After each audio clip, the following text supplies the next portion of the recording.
¿Qué tal, amigos? Bienvenidos a su programa Aprendiendo la Fe. Muy buenas noches tengan ustedes. Les saluda su amigo Jorge Gasca y mi Armando compañero Jaramillo. Donde prácticamente en este día, ¿verdad? Tenemos una temática muy interesante, muy importante que abordar, puesto que el día de mañana, domingo, dentro de la liturgia, se celebra uno de los misterios más grandes que tiene nuestro Señor, ¿verdad? Que es la transfiguración. Así es. Y bueno, Armando, pues, ¿qué te parece que invitemos a nuestra audiencia a que comparta su programa, que también pues allí interactúe con nosotros, que nos deje ahí unas preguntitas, comentarios, ¿verdad? También, que nos hagan sus que comentarios. Nos dejen los comentarios acerca pues de las cosas, ¿verdad? Que tratamos y que les gustaría también saber. Claro. ¿Verdad? Pues vamos a la primera sección de inmediato, corriendo luego. Luego, ¿verdad? Así que, Yaval, por favor, mándanos a nuestra primera sección.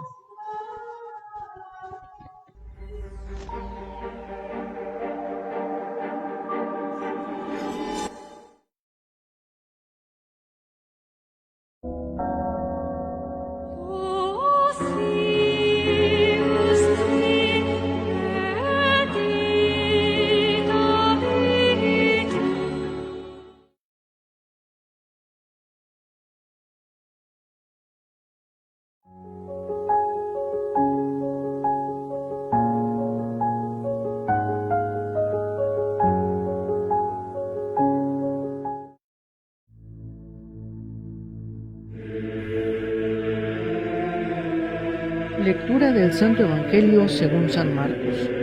En aquel tiempo, Jesús tomó aparte a Pedro, a Santiago y a Juan. Subió con ellos a un monte alto y se transfiguró en su presencia. Sus vestiduras se pusieron esplendorosamente blancas, con una blancura que nadie puede lograr sobre la tierra. Después se le aparecieron Elías y Moisés, conversando con Jesús. Entonces Pedro le dijo a Jesús: Maestro, qué a gusto estamos aquí. Hagamos 3 chozas, una para ti, otra para Moisés y otra para Elías. En realidad no sabían lo que decía, porque estaban asustados. Se formó entonces una nube que los cubrió con su sombra, y de una nube salió una voz que decía: Este es mi Hijo amado, escúchenlo. En ese momento miraron alrededor y no vieron a nadie, sino a Jesús, que estaba solo con ellos. Cuando bajaban la montaña, Jesús les mandó que no contaran a nadie lo que habían visto, hasta que el Hijo del Hombre resucitara de entre los muertos. Ellos guardaron esto en secreto, pero discutían entre sí qué querría decir eso de resucitar entre los muertos. Palabra del Señor. Te alabamos, Señor.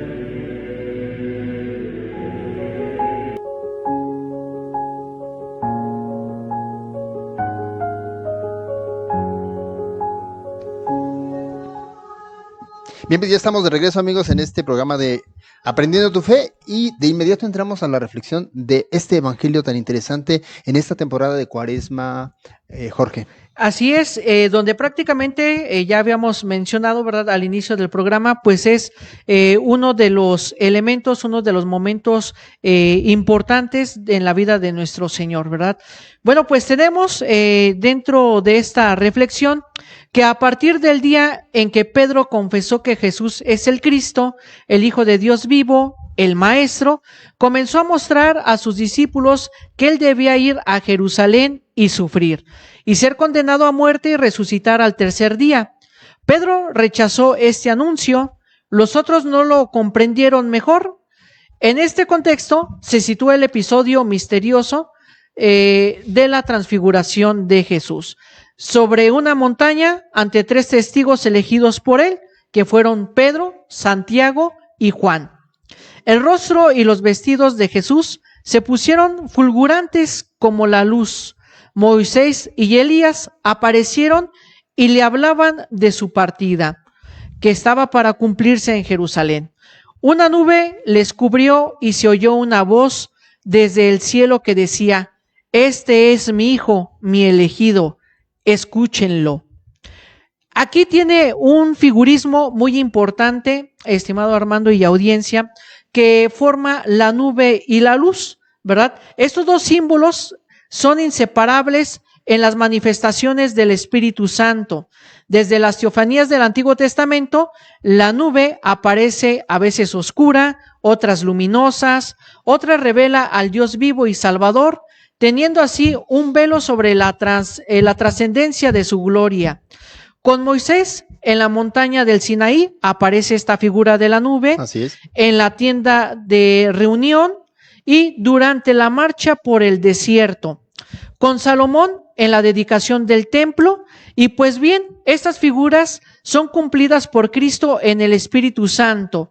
Él es quien desciende sobre la Virgen María y la cubre con su sombra para que ella conciba y dé a luz a Jerusalén. En la montaña de la transfiguración es Él quien vino una nube y cubrió con su sombra a Jesús, a Moisés y a Elías, a Pedro, Santiago y Juan. Y se oyó una voz de esa nube, ya habíamos hecho referencia: este es mi hijo, mi elegido, escúchenlo. Es finalmente la misma nube la que ocultó a Jesús a los ojos que los discípulos el día de la ascensión y que lo revelará como hijo del hombre en su gloria el día de su advenimiento. Así, el Evangelio según San Lucas subraya la acción del Espíritu Santo y el sentido de la oración en el misterio de Cristo. Jesús ora ante esos momentos decisivos de su misión antes de que el Padre dé testimonio de él en su bautismo y de su transfiguración, y antes de dar cumplimiento con su pasión al designio de amor del Padre. Jesús ora también ante los momentos decisivos que van a comprometer la misión de sus apóstoles, antes de elegir y de llamar a los 12, antes de que Pedro lo confiese como el Cristo de Dios, y para que la fe del príncipe de los apóstoles no desfallezca ante la tentación. La oración es muy importante para nosotros como cristianos porque nos lo ha mostrado ya nuestro Señor. La oración de Jesús es ante todos los acontecimientos de la salvación, que invoca al Padre y que le pide esa entrega, esa humildad y esa confianza ante el plan salvífico que tiene preparado para la humanidad. Y prácticamente vemos que gracias a la oración se cumple la voluntad del Padre como esa expresión amorosa. Ya los evangelios narran en dos momentos solemnes este significado de la nube y de la luz. Uno que es el bautismo y dos que es la transfiguración de Cristo, que es el evangelio que acabamos de escuchar, donde prácticamente esta voz del Padre lo designa como su Hijo amado, y Jesús se designa a sí mismo como el Hijo único de Dios y afirma mediante este título su preexistencia eterna. Pide la fe en el nombre del Hijo único de Dios, y esta confesión prácticamente cristiana aparece ya en la exclamación del centurión delante de Jesús en la cruz. Verdaderamente este hombre era el Hijo de Dios, porque es solamente en el misterio pascual donde el creyente puede alcanzar el sentido pleno del título Hijo de Dios y donde lo comprendemos además. Por un instante, Jesús muestra su gloria divina, confirmando así la confesión de Pedro. Muestra también que para entrar en su gloria es necesario pasar por la cruz en Jerusalén. Moisés y Elías ya hablan y ya han visto la gloria de Dios en la montaña. La ley y los profetas habían anunciado los sufrimientos del Mesías. La pasión de Jesús es la voluntad por excelencia del Padre, que prácticamente aquí vemos que el Hijo actúa como siervo de Dios. La nube indica la presencia del Espíritu Santo, ¿sí? Donde prácticamente podemos decir en este aspecto que apareció toda la Trinidad: el Padre en la voz, el Hijo en el hombre, el Espíritu Santo en la nube luminosa. Ya va a decirse en el himno, ¿verdad?, de la liturgia bizantina: en el monte se transfigurase Cristo Dios y tus discípulos contemplaron tu gloria en cuanto podían comprenderla. Así, cuando te viesen crucificado, entenderían que predicabas libremente y anunciarían al mundo que tú eres en verdad el Redentor del Padre, ¿sí? El resplandor del Padre. Por lo tanto, en el umbral de la vida pública se sitúa el bautismo, en el de la Pascua, la transfiguración, ¿verdad? Que vamos a conmemorar en el tiempo litúrgico siguiente.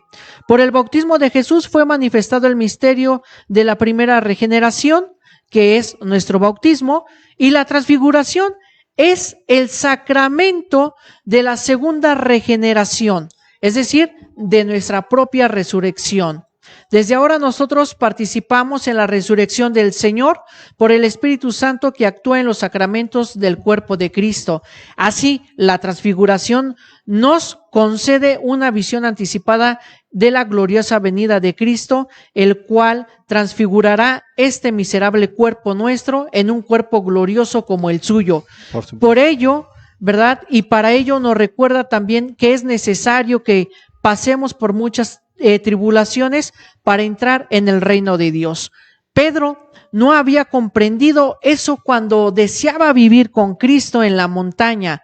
Te he reservado eso, oh Pedro, para después de la muerte, pero ahora él mismo dice, desciende para penar en la tierra, para servir en la tierra, para ser despreciado y crucificado en la tierra.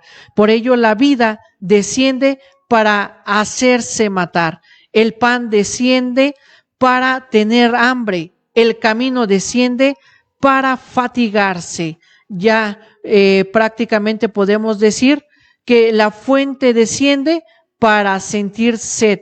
Y tú vas a negarte o a sufrir, donde prácticamente pues compartimos esta reflexión de este evangelio de la transfiguración, Armando. Sí, muy importante lo que acabas de comentar tú. Ahora sí que no es nada fácil llegar a la transfiguración, es todo un camino, y ese simbolismo de subir a la montaña pues se nos hace entender lo que nosotros tenemos que subir para poder llegar también a una transfiguración. Este evangelio nos habla de una parte muy importante. Jesús es transfigurado porque recordemos que en evangelios pasados, en domingos pasados, se va al desierto. Exacto. Y se va a hacer oración, porque se prepara, él se prepara espiritualmente para vivir todo este camino. Exactamente, cosa que nos invita a que nosotros hagamos lo mismo en este tiempo de Cuaresma. Retirarnos, irnos a nuestro desierto, renunciar a muchas cosas, como lo hemos dicho, hacer sacrificios significativos voluntarios, hacer el ayuno, la abstinencia, pero de buena manera, no renegando, no a regañadientes y rechinando ahí los dientes, diciendo, chupándoselos, ¿por qué la iglesia nos pone esto? ¿Por qué nos pone esto? Reclamando, ¿no? Reclamando incluso, sino más bien de manera voluntaria, que nosotros hagamos sacrificios, que nosotros hagamos oración, que estemos en nuestro propio desierto, aprendamos de esta pandemia, aprendamos los que estamos encerrados, que eso es lo que quiere Jesús en esta Cuaresma. Primero él se retiró al desierto a hacer oración. Fruto de la oración es la transfiguración. Y entonces nosotros, ¿hasta cuándo nos vamos a transfigurar? Exacto. Y invito a toda la gente que nos está viendo a que se ponga a reflexionar. El fruto de la transfiguración, o más bien el fruto de la oración, es la transfiguración del Señor. ¿Cuáles son los frutos que nosotros estamos dando? ¿Qué frutos estamos dando nosotros como nuestra vida cristiana? ¿Qué pueden ver los demás en nosotros, Jorge? ¿Podrán ver en nosotros esa transfiguración? ¿A qué me refiero con transfiguración? Es decir, la gente, nuestros vecinos, nuestros hijos, la esposa, el esposo, la gente que está alrededor de nosotros, ¿qué pueden ver de transfigurado en nosotros? ¿Qué podemos transpirar nosotros a los demás? A veces nos damos cuenta y decimos, ay, es que ese padrecito me inspira confianza, mira, me confesé con él y, ay, me sentí muy a gusto, qué padre. Ese padrecito, la oración, mira cómo la hace, que la misa, cómo la celebra, me encanta ir con él, yo voy con él porque algo transmite. Es que ese sacerdote tiene una espiritualidad que se transfigura. Y entonces a nosotros nos empapa de esa transfiguración. Qué bueno sería, Jorge, invitar a la gente y nosotros también. Obviamente nos involucramos en ello, luego, porque pues somos cristianos que vamos en ese camino también de la Cuaresma, a que nosotros hagamos oración y también nos transfiguremos, que la gente pueda ver en nosotros bondad, que pueda ver en nosotros amor, caridad, que pueda ver en nosotros esos cristianos que el mundo necesita, que podemos tender la mano, que podemos dar una palabra de aliento, que podemos ayudar al necesitado, que ya no seamos los que tenemos una cara larga, así de caballo y trompudos, esos de cara de chancla vieja que a veces estamos en la casa, todos trompudos, todos enojados, que somos el higadito en la casa, ¿verdad? Que somos el higadito en el trabajo, que les hacemos el arrocito negro y que les hacemos la vida imposible a los demás. Ojalá que aprendamos de este evangelio y aprendamos a transfigurarnos también y a darles a los demás lo que Jesús les dio a los apóstoles ahí en la transfiguración. Bien, vamos a una pausa y enseguida regresamos. Recuerden, con las Madres Ecuménicas ustedes pueden encontrar los libros y lo que son los utensilios litúrgicos como vasos sagrados, ornamentos, etcétera. Todo lo que ustedes necesitan en cuestión de liturgia con las Madres Ecuménicas. Librería Ecuménica, extenso surtido y variedad en libros, artículos litúrgicos y religiosos. Atención con calidez. Góngora 108, Zona Centro, Celaya, Guanajuato. Un servicio para la orientación de tu vida.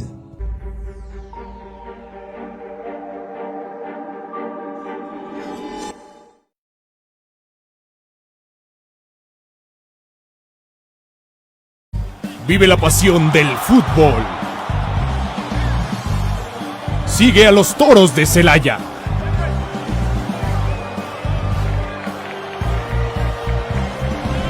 Toros en la cancha.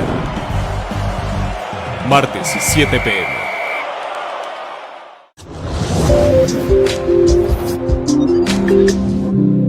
Otra vez en vivo. Hola, ¿cómo están todos en casita? Y estamos en un programa. No, saludcita ya para... salud.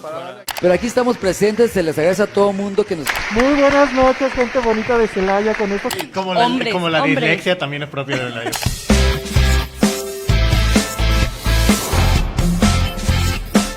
Canal Foro CX. Marca la diferencia.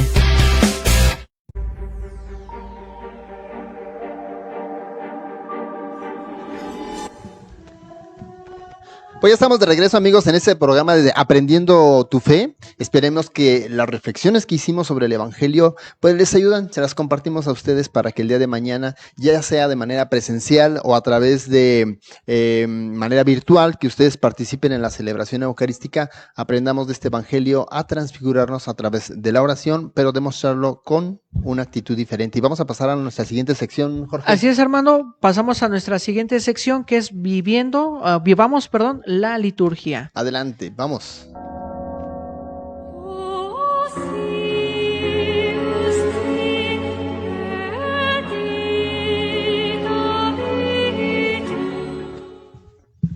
Bien, pues ya estamos de regreso, Jorge, con esto de Vivamos la Liturgia, que es una sección en donde intentamos que la gente conozca propiamente de la liturgia y sobre todo lo que estamos viviendo en esta temporada de Cuaresma.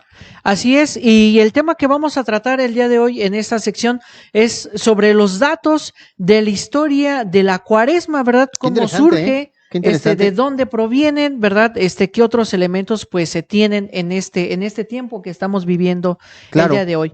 Bueno, tenemos y ya sabemos que la Cuaresma es el resultado de un largo proceso de sedimentación de 3 itinerarios litúrgicos y sacramentales. Por ello, la preparación inmediata de los catecúmenos a los sacramentos de iniciación, otro que es la penitencia pública y la participación de la comunidad cristiana en los 2 anteriores como preparación para la Pascua. Hay que recordar que este tiempo de Cuaresma recibían los sacramentos de iniciación. Los catecúmenos, ¿quiénes van a ser los catecúmenos? Van a ser aquellas personas que se están preparando para recibir el sacramento que viene siendo del bautismo, así es, la confirmación y la Eucaristía, que son los sacramentos de iniciación, ¿verdad? Entonces tenemos que la Cuaresma también es denominada como cuadragésima y es conocida con este nombre desde el siglo IV, imagínense, esto no es de un día para otro, desde el siglo IV, y ya prácticamente San Jerónimo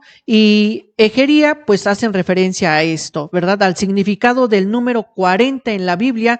Ya hemos visto 40 años en el desierto, 40 días Jesús estuvo en el desierto, etcétera, etcétera. Así es. Por ello, los primeros datos acerca de la preparación de la Pascua son los ya conocidos como el ayuno de 2 o 3 días y que este ayuno se establece en el siglo II y en el siglo III, ¿verdad? En Roma, el ayuno se extendía durante 3 semanas ya en el siglo IV, pero numerosos testimonios hacen pensar que en la existencia de la cuarentena penitencial como un hecho general a finales de dicho siglo o comienzos del siguiente, es decir, del siglo IV o comienzos del siglo V. Sin embargo, desapercibida la instrucción del catecumenado y sustituida la reconciliación pública por la penitencia secreta, pues la cuaresma quedó configurada en el misal y en el oficio divino. ¿Cuál es el oficio divino? Es lo que nosotros conocemos como la liturgia de las horas o la liturgia de los fieles para quien acostumbre a rezarla, ¿verdad? Con estas horas de laudes, vísperas y completas, ¿sí? Como un tiempo casi exclusivamente penitencial y ascético. ¿Cuál es este aspecto ascético? Bueno, pues este aspecto de alcanzar la perfección moral y espiritual, ¿verdad? Y aquí prácticamente los evangelios y las oraciones de las misas de los escrutinios pasaron a las ferias y estos terminaron por contar con celebración estacional todos los días. Es decir, aquí se analizaron qué lecturas son las más apropiadas para utilizar en este tiempo de cuaresma, ¿verdad? Y que nos inviten precisamente a la conversión. La ceniza se empezó a imponer, fíjense bien, a finales del siglo IX, ¿verdad? Cuando había decaído la práctica de la penitencia pública. ¿Cuál era la penitencia pública? Pues hacer una obra de caridad frente a la comunidad, ¿verdad? Ya en el siglo 7 se agregaron las témporas. ¿Qué van a ser las témporas? Bueno, las témporas para nuestra Iglesia Católica pues es el tiempo de ayuno que se observaba el miércoles, el viernes y el sábado de la primera semana de cada una de las 4 estaciones del año, ¿verdad? Ahora solamente ayunamos 2 veces, que es el miércoles de ceniza y el viernes santo. Y ya antes, miércoles, viernes y sábado, pero de cada una de las estaciones del año, ¿verdad? Ya en el siglo VI también data una precuaresma, ¿verdad? Esta precuaresma comenzaba 3 domingos antes del domingo primero de cuaresma, terminamos en el domingo 6 del tiempo ordinario. Bueno, la precuaresma era como que ese domingo, ¿verdad? Vendría siendo mañana hace 15 días, entraríamos en esta precuaresma y aquí prácticamente la cuaresma no era denominada de 40 días, sino era quincuagésima, que significaba 50 días antes de la celebración pascual.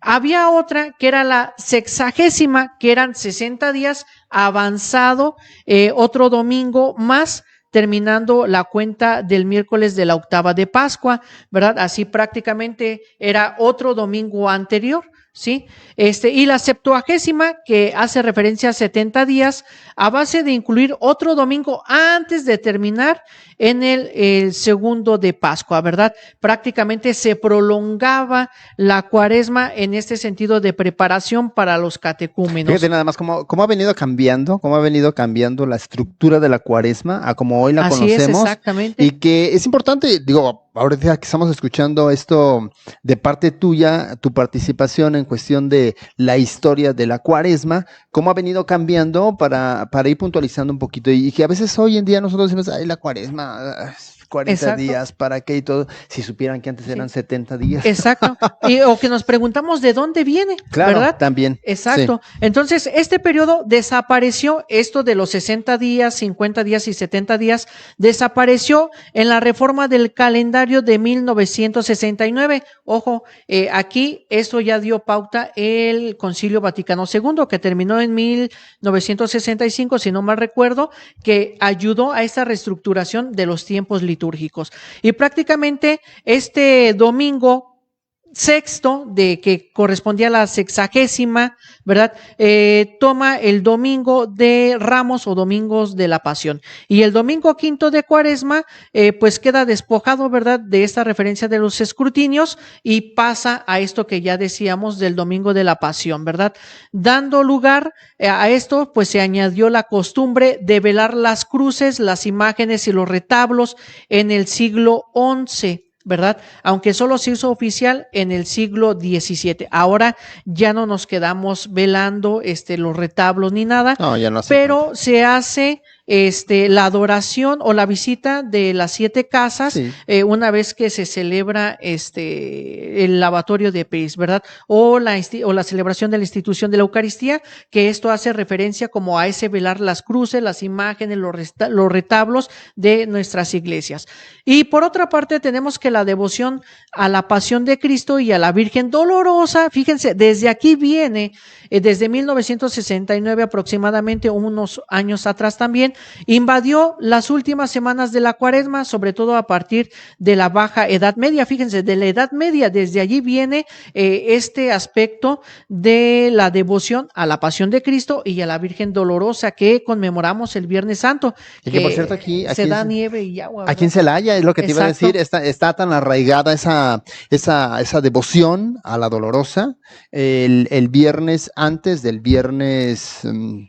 Sí, exacto, del del Viernes Viernes Santo. Santo, exacto. Un viernes correcto. antes del Viernes Santo, pues se está acostumbrado aquí que la gente hasta da la nieve, ¿no? Para Así que es. simbolizaban las lágrimas. Las lágrimas de la Virgen. Fíjate. Y afuera de las casas, los altares, ¿verdad? Los Dedicados altares, a la claro. Virgen de la Dolorosa. Pero vean, desde la Baja Edad Media, a finales de la Edad Media, ya se estaba viviendo esto. Y prácticamente, pues, el movimiento litúrgico impulsó una fuerte renovación en este tiempo orientado hacia el misterio pascual. Es decir, que la Iglesia retoma esta religiosidad popular para hacerla propia y llevarla acorde a esta preparación pascual, Armando. Qué importante que la religiosidad popular realmente sea evangelizada y que no se contamine de tantas cosas que hoy lamentablemente se estaban llevando hasta entonces. Digo, Exacto. debido a esta pandemia ya no se llevaron las cosas como antes, pero si tú te acuerdas, por ejemplo, venía un miércoles de ceniza y todo el mundo comprando garbanza, elotes,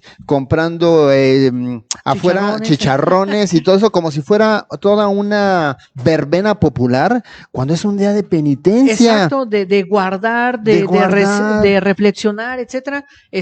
Parecía fiesta, ¿no? No, de hecho, hasta, digo, se han de acordar ustedes aquí en la ciudad de Celaya, no sé las otras ciudades o comunidades donde nos estén viendo, pero aquí en la ciudad de Celaya llegaba el miércoles de ceniza y se cerraba todo el cuadro de aquí del centro de la ciudad, con la finalidad de que la gente pudiera andar libremente y sin problema de que los fueran a atropellar. Pero sí veías tú un montón de puestos vendiendo jueguitos, todo. Y dice uno, caray, pues es un día penitencial. Entonces, ¿qué quiere decir? Que hay que purificar todos estos tipos de piedad y de devociones, hay que purificarlas de todo aquello que pudiera distorsionar las devociones. Igual también la Dolorosa, como el Via Crucis, como el Via Crucis muy importante, y las 3 caídas también, quitarlas de todos esos elementos. Luego, ¿por qué nos critican los hermanos protestantes? Nos llegan a criticar a nosotros porque estamos llenos de todo este tipo de cosas. Hay cosas que realmente no se pueden evitar. La gente necesita dinero y pues anda vendiendo los raspados con dulce, vendiendo comida, pues para sostenerse y alimentarse un poco. Eso no lo criticamos. Lo que pasa es que se caen abusos. Y entonces las 3 caídas se convierten también en una verbena, se distorsiona completamente el verdadero sentido, la gente cae en un sentimentalismo donde llora como si realmente estuviera muriendo la persona que está actuando de nuestro Señor Jesucristo, cuando pues Jesús ya se resucitó. Y ya está en el cielo, y la gente todavía dándose de golpes de pecho y llorando y martirizándose, cuando pues Jesús ya resucitó. Eso nada más es una representación, pero nos quedamos en eso. Yo creo que hay que darle el brinco, hay que darle el salto, pasar de lo popular ya a lo espiritual, a lo sacramental. Así es. Y prácticamente, pues aquí en este aspecto que decías, no criticamos la venta y demás. No la criticamos. Simplemente nosotros como católicos, lo que se veía en años anteriores, el respeto, ¿verdad? Claro. Me acuerdo que en esta época de Cuaresma, si escuchaban música, bueno, pues era un volumen prudente, o simplemente dentro de este sacrificio pues era no ver televisión, no escuchar música, no hacer esto, no hacer aquello, ¿verdad? Y yo creo que esto es lo que nos falta, resignificar nuestra fe para tomar conciencia de nueva cuenta de lo que estamos celebrando en cada uno de los tiempos litúrgicos. Sí, y las cosas también van cambiando, hay que irnos adaptando a los tiempos. Hoy yo diría que en lugar de apagarle la radio, apagarle la tele, dejemos de usar el celular. Por un día, que se hace la penitencia, que un día no utilices el celular. Esa sería una penitencia. Fíjate que sería muy bueno, una muy buena iniciativa. Va a decir no, pues yo me muero. ¿No? Ya todo allí está registrado en el teléfono. Entiendo, ¿verdad? Cuando tu celular es parte de tu trabajo. Sí. Y como tu trabajo lo tienes que utilizar. Pero si lo estás utilizando para no aburrirte el Viernes Santo, para no fastidiarte, oye, pero ¿y la oración entonces? Y entonces las prácticas de piedad, exacto. La reflexión. Recuerden que el Viernes Santo no es un día de luto, es un día de reflexión profunda sobre el amor que tuvo Jesús por nosotros al momento de morir. Por eso el Vía Crucis, por eso las 3 caídas. Y ojalá que vayamos purificando estas prácticas de todo lo pagano y retomar lo que verdaderamente es cristiano. Vamos a una pausa y regresamos. No le cambie, quédese con nosotros.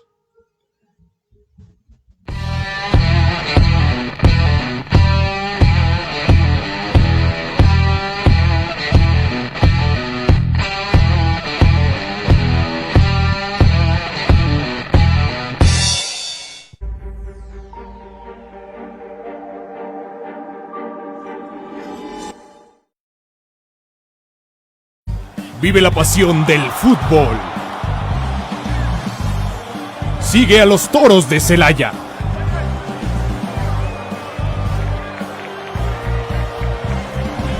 Toros en la cancha.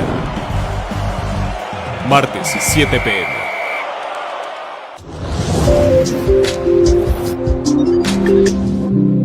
Otra vez en vivo. Hola, ¿cómo están todos en casita? Y estamos en un programa. Damos saludcita ya para... salud. Pero aquí estamos presentes, se les agradece a todo mundo que nos... Muy buenas noches, gente bonita de Celaya, con estos... Como la dislexia también es propia de la...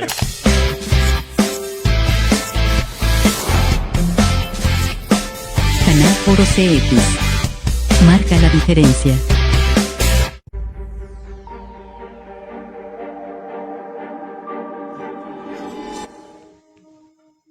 Pues ya estamos de regreso, amigos, de Aprendiendo tu Fe. Esperemos que realmente esas reflexiones nos ayuden a todos. No solamente, no estamos ni criticando, ni juzgando, ni satanizando, ni condenando. Simplemente haciendo una reflexión de lo que verdaderamente debería de ser el vivir nuestra cuaresma como cristianos católicos. Exacto, y prácticamente pues apegándonos a la doctrina de nuestra fe, ¿verdad? Si algo nos caracteriza en este programa es que nos tratamos de apegar a la enseñanza oficial de la iglesia. No es lo que diga don Panchito ni doña Chonita, es lo que enseña la iglesia. Vamos a ver un video porque tenemos un invitado especial. Recuerden que hoy es último sábado del mes y tenemos un invitado especial que nos van a hablar sobre las vocaciones. Antes de pasar al video, Armando, se nos olvidaba allí decir a nuestra audiencia que los últimos sábados está destinado a las vidas religiosas, ¿verdad? Sí, claro. A las congregaciones religiosas, donde pues prácticamente presentaremos una diferente, ¿verdad? Claro, vamos a presentar una cada mes y hoy toca a los franciscanos. Así es que vamos a ver este video y enseguida regresamos.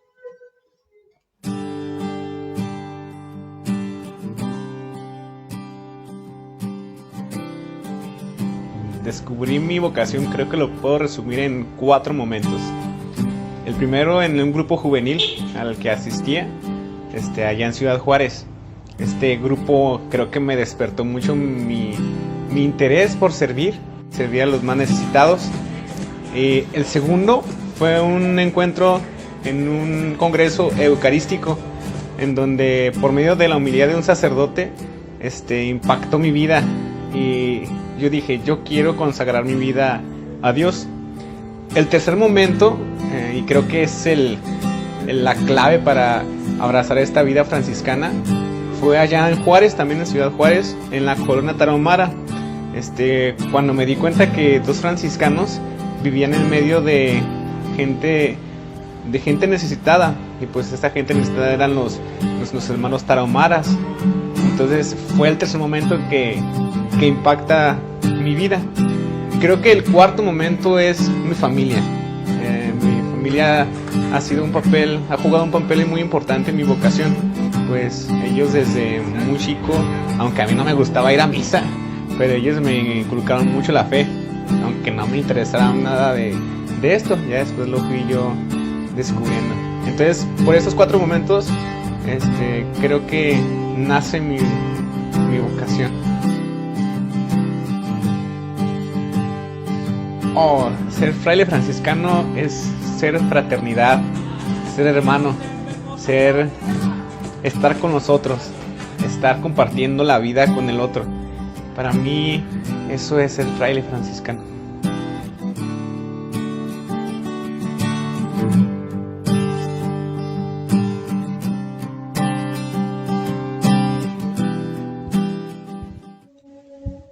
Pues ya estamos de regreso, amigos, aquí en Aprendiendo tu Fe. Y bueno, pues déjenme dar la bienvenida al padre Fray Hugo Córdoba, el encargado de lo que son la vida consagrada, es vicario de vida consagrada en la diócesis de Celaya, ¿cierto? Sí, y pues rector del templo de San Francisco. Rector del templo de San Francisco. Padre, pues bienvenido. Muchas gracias por la invitación. No, al contrario, recuerde que quedamos por ahí nosotros de que íbamos a invitar a cada congregación el último sábado de cada mes para que nos hablaran de su carisma, de lo que realizan como congregación. En este caso usted es franciscano y de ahí entonces, ¿por qué franciscanos, padre? Bueno, el nombre se deriva de nuestro fundador. Nuestro fundador es San Francisco de Asís, este joven italiano de la ciudad de Asís, ¿verdad? Que nace en el año 1181 y que, pues, después de llevar una vida propia de un joven, ¿verdad? Es decir, de fiestas, andar incluso, él fue a la guerra, ¿verdad? Él quería ser un caballero, en aquella época, pues era lo máximo, ser un caballero. Él participó en la guerra, fue preso, y estando preso en la cárcel de Perusa, fue precisamente cuando, pues, comenzó a sentir la llamada de Dios, ¿verdad? La llamada de Dios ¿a qué? Pues comenzó sintiendo una inquietud, es decir, comenzó a sentir un vacío en su vida, viendo que lo que estaba realizando no le llenaba, ¿verdad? Entonces, él tuvo un sueño en donde el Señor le habla y le dice: Francisco, ¿a quién vale más servir? ¿Al patrón o al siervo? Y pues Francisco responde, pues al patrón, y le dice el Señor: bueno, ¿y por qué sirves al siervo?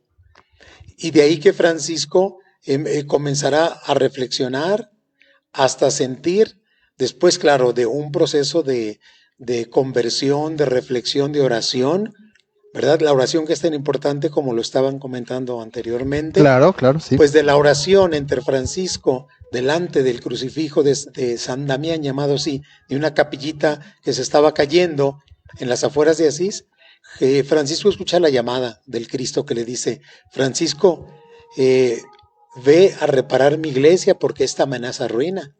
Francisco cree que se trata de reparar la capillita de San Damián, ¿verdad? Sí. Su material, y se pone de albañil. Comienza a reparar la capilla de San Damián, la capilla de Santa María de los Ángeles, la capilla de San Pedro, mártir en Asís.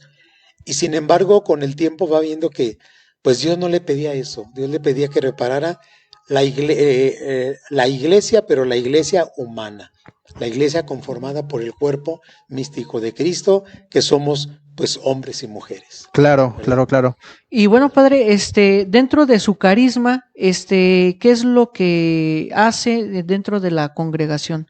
¿O cuál es el carisma de la congregación franciscana? Bueno, en primer lugar, nosotros tenemos el título de orden, ¿verdad?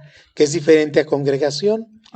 Qué bueno, explíquenos eso, qué interesante, para orden, también la que lo sepa. ¿Verdad? Orden, pues digamos que es un título pontificio, ¿verdad? Y sobre todo, pues digamos las órdenes que en la actualidad ya no se denominan órdenes, sino son precisamente institutos, congregaciones.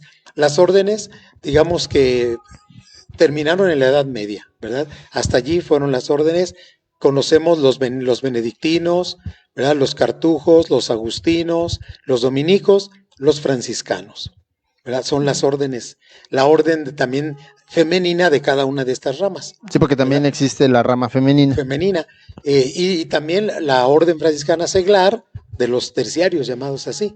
Que vendrían siendo los laicos. Seglares, los laicos, hombres y mujeres, ¿verdad? Solteros o casados. Que quieren consagrar su vida, pero desde su casa. Viviendo, ¿verdad? Su vida ordinaria, pero claro, dando un gran testimonio. ¿La tarea de un franciscano es vivir como San Francisco?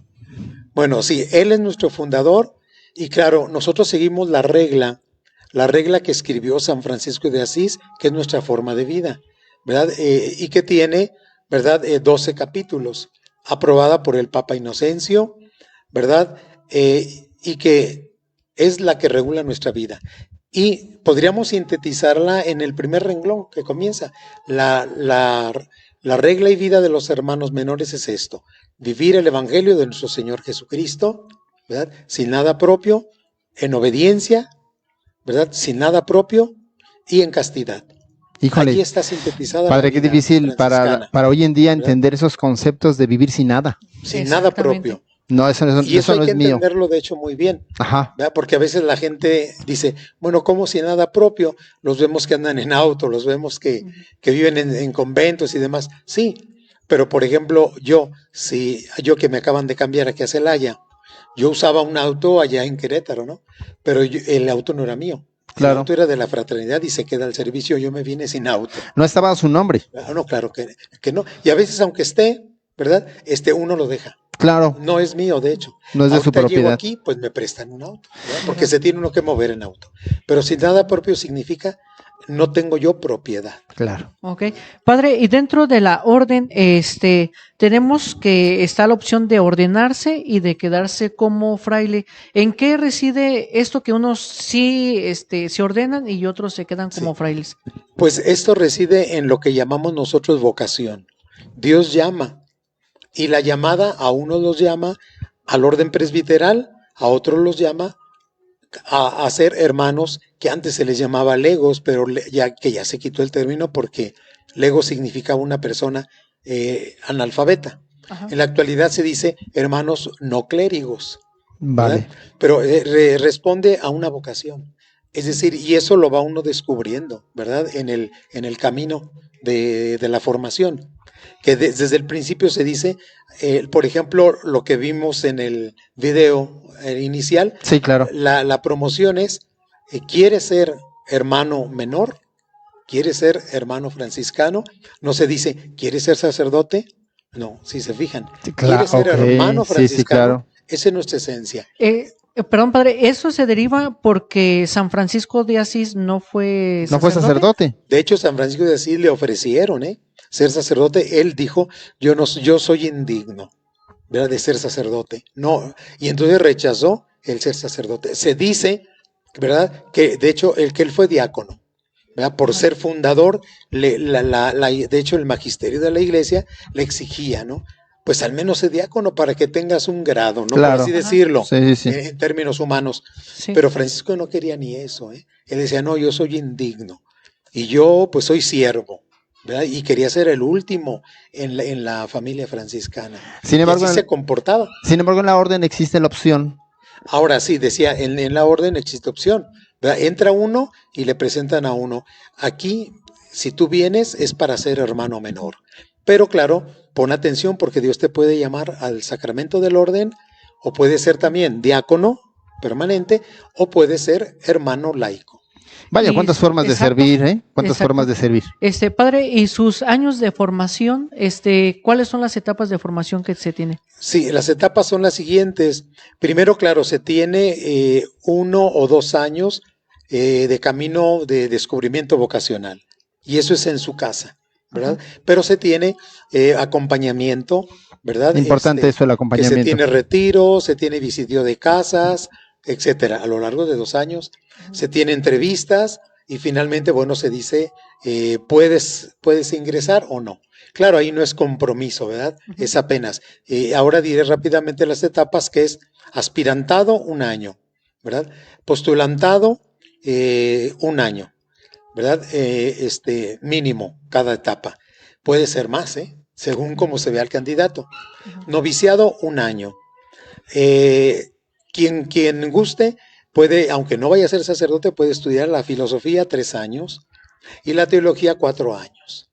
Okay. Y ya ahí decide si quiere ser sacerdote, ordenarse, sí, claro, o si quiere quedar nada más como hermano menor. Como hermano menor, como hermano laico, pero atención, porque un hermano laico, él puede prepararse, dígase, puede ser maestro, ¿verdad? Puede ser también un pastor, ¿verdad? Ser un gran catequeta, ¿verdad? O catequista, formador de catequistas, en fin. Evangelizador, pero claro que se requiere que esté bien formado. Por supuesto. Por lo tanto, la formación es para todos, no hay discriminación. Muy bien, antes de irnos nada más, y por favor, ya van nada más, nos podías pasar las imágenes del periódico Redes para decirles a ustedes que periódico Redes ya salió su nueva edición y no sé si tenemos el audio también, por favor. Periódico Redes de la Diócesis de Celaya. Hoy en nuestro número 439, 13 de marzo de 2021, te presentamos. ¿Por qué nos duele ser generosos? Eduquemos a nuestros hijos en el respeto. Contra el coronavirus, ¿sí o no? Y en la sección de niños, encuentra los objetos escondidos y mándanos tu imagen para que la publiquemos la próxima quincena. Todo esto y más en tu edición número 439 de Periódico Redes Diócesis de Celaya. Edición impresa o edición digital, solamente 10 pesos. ¿Qué esperas? No te quedes sin el tuyo. Pues ahí está el periódico Redes para quienes gusten, en toda la diócesis de Celaya se está difundiendo, ahí está los temas interesantes que trae el periódico Redes, para quienes gusten, lo tienen en su parroquia, pregúntenle a su párroco o ya sabe, a través de las plataformas digitales. Padre, si gusta invitar a la gente, aquel que quieras, que siente el llamado, como este muchacho del video, que siente el llamado a integrarse con ustedes a la orden. Sí, de hecho invitamos, ¿verdad?, a los jóvenes que sientan el llamado, ¿verdad?, a la vida consagrada. Dígase primero vida consagrada. Y recuerden que pueden ser presbíteros, llegar a ser presbíteros, pueden llegar o también ser hermanos laicos. Y recordarles que también un franciscano, pues por la gracia de Dios, ¿verdad?, también es vocación aparte, puede llegar a ser obispo, como hay tantos obispos ciertamente franciscanos, sí, lo sabemos. Ha habido también papas franciscanos, también cardenales, sí, los hay. Entonces se puede llegar, claro, eso no es de querer, eso es de que el Señor llama, ¿verdad? Así y es. Elige. Ahora, para cualquier información pueden dirigirse al Templo de San Francisco aquí en Celaya, a la oficina, ¿verdad? Pueden entrar también a la página de Provincia Franciscana de San Pedro y San Pablo de Michoacán, ¿verdad? Por internet, y ahí se encuentra la página propia de las vocaciones, ¿verdad? Y pues nosotros, quien guste, allí en el Templo de San Francisco, con cualquiera de los franciscanos que habitamos esa casa, pueden adquirir o tener cualquier información y los podemos canalizar para que descubran su vocación. Claro. Así es que Dios los llama a esta vida. Y entender, padre, que el hecho de que pidan informaciones o que ustedes acudan a algún retiro vocacional, no quiere decir que ya por eso van a ser sacerdotes, sino entran a un proceso de discernimiento vocacional. Así es. Y que en el transcurso ya se define. Simplemente yo cuando entré, yo iba y dije, yo no voy a ser franciscano, solo por curiosidad. Y mire, yo fui por curiosidad, de verdad, no Dios sabe los caminos. Muy bien, pues hasta aquí llegamos el día de hoy. Muchísimas gracias, padre, por haber estado con nosotros. Nuevo, gracias a ustedes por este espacio tan importante. Claro que sí, y dentro de un mes tendremos otra orden otra familia religiosa que vendrá aquí también. Será femenina. Sí. Perfecto, muy bien. Pues todo por el día de hoy. Muchísimas gracias por su atención. Me despido. Mi nombre es Armando Jaramillo y Jorge Gasca. Ya sabe que la próxima semana ustedes y nosotros tenemos una cita. Hasta luego.